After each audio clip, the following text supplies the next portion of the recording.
Iran യുദ്ധം നിർണായക ഘട്ടത്തിലേക്ക് തിരിയുകയാണ്. അമേരിക്കയുടെ ആക്രമണത്തിന് പ്രത്യാക്രമണം എന്ന യുദ്ധത്തിന്റെ ആദ്യഘട്ട രീതിയിൽ നിന്ന് മാറി ആക്രമിച്ച് മുന്നേറാനാണ് ഇപ്പോൾ ഇറാന്റെ തീരുമാനം. ഇറാനിയൻ നഗരങ്ങളിൽ അമേരിക്ക വ്യോമാക്രമണം നടത്തുമ്പോൾ മാത്രം തിരിച്ചടി നൽകിയിരുന്ന ഇറാൻ ഇപ്പോൾ പുതിയ പ്രകോപനമില്ലാതെ തന്നെ ഗൾഫ് രാജ്യങ്ങളിലെ അമേരിക്കൻ സൈനിക കേന്ദ്രങ്ങളിൽ ആക്രമണം നടത്തുന്നു. അമേരിക്കയ്ക്ക് നേരിട്ട് ആഘാതമുണ്ടാക്കുന്ന നടപടിയാണ് ഇറാൻ കഴിഞ്ഞ ദിവസം ജോർദാനിൽ നടത്തിയത്. ജോർദാനിലെ അമേരിക്കൻ സൈനിക താവളത്തിന് നേരെ ഇറാൻ നടത്തിയ മിസൈൽ ആക്രമണത്തിൽ 2 അമേരിക്കൻ സൈനികർ കൊല്ലപ്പെട്ടതാണ് ഇതിന്റെ ദൃഷ്ടാന്തം. ഇറാനെ ആക്രമിച്ച അമേരിക്കയ്ക്ക് കൈപൊള്ളി എന്ന ആഖ്യാനമുണ്ടാക്കാൻ ഇത് വഴിവെക്കും. ആക്രമണത്തിൽ ഒരു സൈനികനെ കാണാതാവുകയും 4 പേർക്ക് പരിക്കേൽക്കുകയും ചെയ്തതായി US സെൻട്രൽ കമാൻഡ് തന്നെ അറിയിച്ചിട്ടുമുണ്ട്. 2ാം ഘട്ട യുദ്ധത്തിൽ ആദ്യമായാണ് പ്രഹരം ഏറ്റതായി അമേരിക്ക സമ്മതിക്കുന്നത്.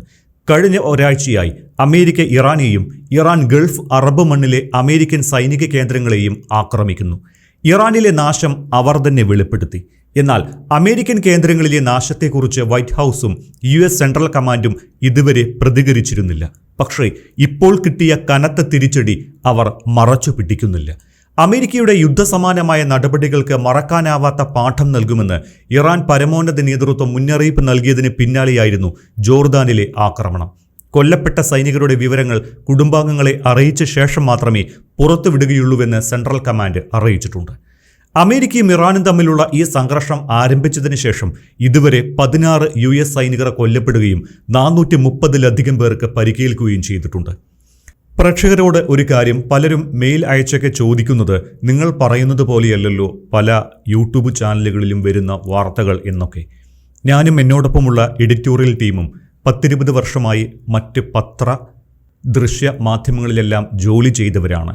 കൃത്യമായുള്ള ഇൻ്റർനാഷണൽ മീഡിയ സോഴ്സിൽ നിന്നുള്ള വിവരങ്ങൾ മാത്രമാണ് ഞങ്ങൾ നൽകാറുള്ളത്. നിങ്ങൾക്കറിയാവുന്ന പല ഇൻ്റർനാഷണൽ പോർട്ടലുകളും ഉണ്ട്. പക്ഷേ മുൻനിര ഇൻ്റർനാഷണൽ ഏജൻസികൾ നൽകുന്ന വാർത്തകളുടെ അടിസ്ഥാനത്തിൽ മാത്രമാണ് ഞങ്ങൾ ഈ ഒരു അവലോകന റിപ്പോർട്ട് തയ്യാറാക്കുകയുള്ളൂ. അതുകൊണ്ട് മറ്റുള്ള യൂട്യൂബേഴ്സ് ചെയ്യുന്നത് പോലെയുള്ള ഒരു അവലോകനം തയ്യാറാക്കാൻ ഞങ്ങൾക്ക് കഴിയില്ല. മുൻനിര ഇൻ്റർനാഷണൽ ഏജൻസികളുടെ റിപ്പോർട്ടുകളെ അടിസ്ഥാനമാക്കിയുള്ള അവലോകനം ചെയ്യാൻ മാത്രമേ സാധിക്കൂ എന്ന് പ്രേക്ഷകരോട് ഓർമ്മപ്പെടുത്തുകയാണ്. ഇറാൻ ജോർദാനിൽ ഉപയോഗിച്ചത് ഡ്രോണുകളല്ല, ബാലിസ്റ്റിക് മിസൈലാണ്. ആ ആക്രമണത്തിലാണ് 2 സൈനികർ കൊല്ലപ്പെട്ടത്. ഇറാൻ ഇതുവരെ പുറത്തെടുക്കാത്ത വിവിധതരം മിസൈലുകൾ ഇപ്പോൾ ഉപയോഗിക്കുകയാണോ എന്ന് പരിശോധിക്കുകയാണ് പ്രതിരോധ വിദഗ്ധർ. ഏത് തരം മിസൈലാണ് ഉപയോഗിച്ചത് എന്നറിഞ്ഞാൽ യുദ്ധത്തിൽ ഇറാന്റെ സമീപനം എത്രത്തോളം തീവ്രമാണ് എന്ന് അറിയാൻ കഴിയും. അതിനിടെ അമേരിക്കൻ ആക്രമണങ്ങൾക്കും കരാർ ലംഘനങ്ങൾക്കുമെതിരെ ശക്തമായ ഭാഷയിൽ ഇറാൻ പ്രതികരിച്ചിട്ടുണ്ട്.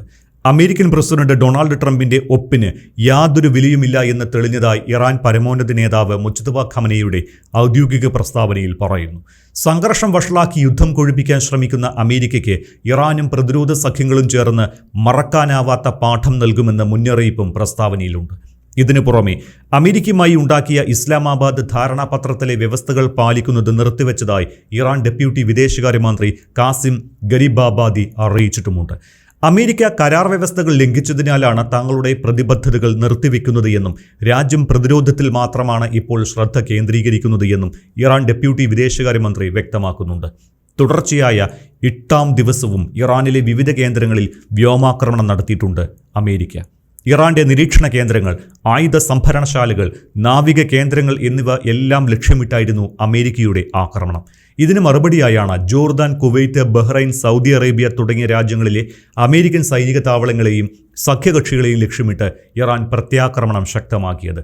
ജോർദാനിൽ 2 സൈനികർ കൊല്ലപ്പെട്ട ഇറാന്റെ ആക്രമണത്തെ തുടർന്ന് അമേരിക്കയും ആക്രമണം കടുപ്പിച്ചു. തെക്കൻ തുറമുഖ നഗരമായ സിരിക്കിന് സമീപമുള്ള പ്രദേശങ്ങളിൽ US സൈനിക ആക്രമണം നടന്നതായി ഇറാനിലെ മെഹർ വാർത്താ ഏജൻസി റിപ്പോർട്ട് ചെയ്തിട്ടുണ്ട്. ഹാജിയാബാദിന് സമീപവും US സൈന്യം ആക്രമണം നടത്തിയെങ്കിലും ഇതുവരെ ആളപായമൊന്നും റിപ്പോർട്ട് ചെയ്തിട്ടില്ല. പുലർച്ചെ ഖഷൻദ്വീപിലും US ആക്രമണം നടന്നതായി ഹോർമുസ്ഗാൻ ഗവർണർ അറിയിച്ചിട്ടുണ്ട്. ഇതിലും ആളപായമൊന്നും ഉണ്ടായിട്ടില്ല. ഹോർമുസ് കടലിടുക്ക് വഴി നടത്തുന്ന വാണിജ്യ കപ്പൽ ഗതാഗതത്തിന് ഭീഷണി ഉയർത്താനുള്ള ഇറാന്റെ ശേഷി ദുർബലപ്പെടുത്തുക എന്നതായിരുന്നു ഈ ദൗത്യത്തിന്റെ പ്രധാന ലക്ഷ്യമെന്ന് സെൻകോം വ്യക്തമാക്കുന്നു.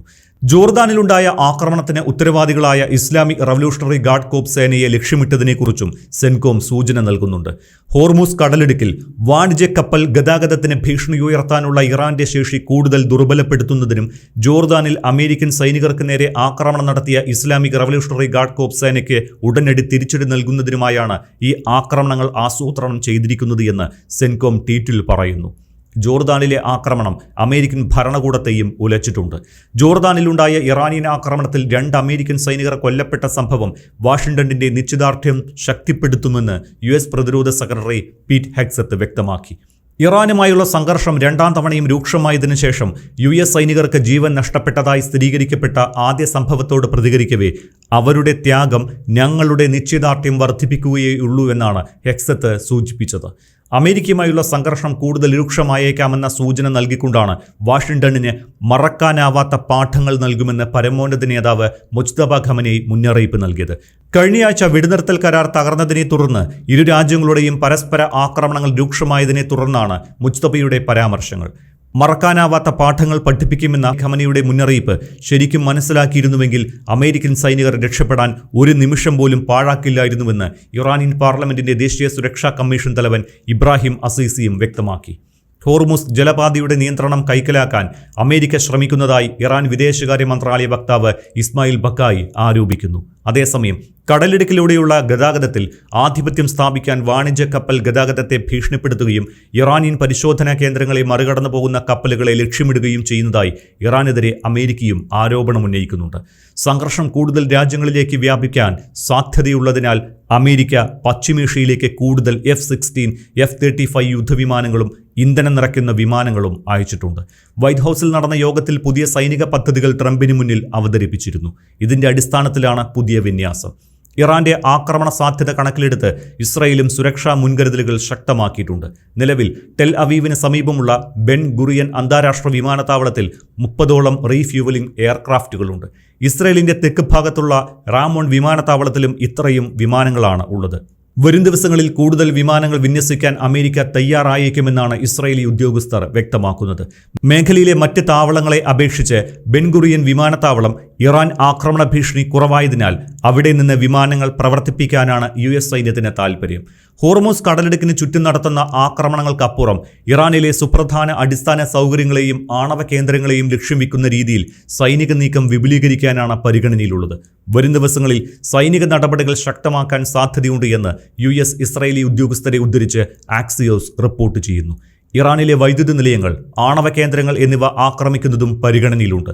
ആണവ ഇന്ധനശേഖരം ഭൂഗർഭ കേന്ദ്രങ്ങളിലേക്ക് മാറ്റുന്നത് തടയുകയാണ് ലക്ഷ്യം. ഇതിനൊപ്പം നിർമ്മാണത്തിലിരിക്കുന്നത് എന്ന് സംശയിക്കുന്ന പിക്കാക്സ് മൗണ്ടൻ എന്ന ഭൂഗർഭ കേന്ദ്രവും ആക്രമണ ലക്ഷ്യങ്ങളിൽ ഉൾപ്പെട്ടേക്കാമെന്ന റിപ്പോർട്ടുകളും പുറത്തു വന്നിട്ടുണ്ട്. ഇത് മേഖലയിൽ കൂടുതൽ വ്യാപകമായ സംഘർഷമുണ്ടാകുമെന്ന ആശങ്ക വർദ്ധിപ്പിക്കുന്നു. ലോകത്തെ മൊത്തം എണ്ണ വിതരണത്തിന്റെ 1/5 ഭാഗവും കടന്നുപോകുന്ന തന്ത്രപ്രധാനമായ സമുദ്രപാതയായ ഹോർമുസ് കടലിടുക്ക് കേന്ദ്രീകരിച്ചാണ് സംഘർഷം ഇപ്പോൾ രൂക്ഷമായിരിക്കുന്നത്. ഹോർമുസ് കടലിടുക്ക് വീണ്ടും തുറക്കാനും ആണവ വിഷയത്തിൽ ആവശ്യങ്ങൾ അംഗീകരിക്കാനും ഇറാനെ നിർബന്ധിതരാക്കുന്ന തരത്തിൽ ആക്രമണങ്ങൾക്ക് ട്രംപ് തയ്യാറെടുക്കുന്നതായി കഴിഞ്ഞ ദിവസം റിപ്പോർട്ടുകളുണ്ടായിരുന്നു. ലോകത്തെ പ്രമുഖ എണ്ണ വ്യാപാര പാതയായ ഹോർമുസ് കടലിടുക്കിന്റെ നിയന്ത്രണത്തെ ചൊല്ലിയുള്ള തർക്കം ആഗോള എണ്ണ വിപണിയെയും സാമ്പത്തിക മേഖലയെയും ഇതിനകം തന്നെ പ്രതികൂലമായി ബാധിച്ചിട്ടുണ്ട്. അതിനിടെ യുദ്ധം അവസാനിപ്പിക്കാൻ പാകിസ്ഥാനും ഖത്തറും വീണ്ടും ശ്രമം ആരംഭിച്ചു. ചർച്ചയെക്കുറിച്ച് അമേരിക്ക പറയുന്നുണ്ട് എങ്കിലും ഇറാൻ പ്രതികാരം എന്ന തലത്തിലേക്ക് മാറിയിരിക്കുകയാണ്. ഇറാനെ ചർച്ചകളിലേക്ക് എത്തിക്കുക എന്നത് ദുഷ്കരമാണ് എന്ന് ഖത്തർ പ്രതിനിധികൾ രഹസ്യമായി സമ്മതിക്കുന്നുണ്ട്. സംഘർഷം ഉടൻ അവസാനിപ്പിക്കണമെന്ന് ഗൾഫ് രാജ്യമായ UAEയും ആഹ്വാനം ചെയ്യുന്നു. എല്ലാ കക്ഷികളും സംഭാഷണങ്ങളിലേക്കും ചർച്ചകളിലേക്കും മടങ്ങണമെന്നാണ് അവർ ആവശ്യപ്പെടുന്നത്. സിവിലിയൻ അടിസ്ഥാന സൗകര്യങ്ങൾക്ക് നേരെയുള്ള ആക്രമണങ്ങൾ അന്താരാഷ്ട്ര നിയമങ്ങളുടെ ലംഘനമാണ് എന്നും അവ യാതൊരു സാഹചര്യത്തിലും അംഗീകരിക്കാനോ ന്യായീകരിക്കാനോ കഴിയില്ല എന്നും UAE വിദേശകാര്യ മന്ത്രാലയം പ്രസ്താവനയിൽ വ്യക്തമാക്കി.